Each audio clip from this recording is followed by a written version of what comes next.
حبيبي اسعد السلام الكاظم، حياك الله يا الغالي. تاخذ من عندي جواب شافي حتى ترتاح. كل من يقول لك سامره الهم ديه بتفجير الامامين قل له انت غلطان. ليش؟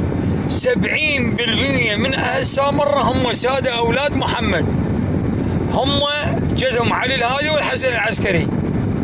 هاي المعلومه للعراقيين كله.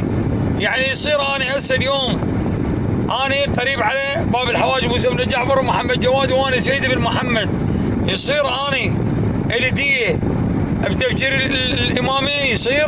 ما يصير. جدي هذا شلون انا اتقبله؟ ف70% اللي بسامره هم ساده، فهم اللي يحافظون على سامره. بس بعد اللي فجروه منا وبينه موجودين على التواصل الاجتماعي مقاطع فيديو من اللي شارك بتنفيذ تفجير الامامين. اكتبوا انتم، كتبوا على التواصل الاجتماعي على اليوتيوب ودخلوا منو اللي شارك بقضيه تفجير الامامين. هسه راح تعرفون من امه.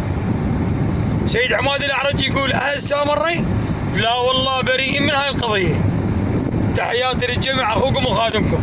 لبراءة الذمه لازم ما حد يحكي.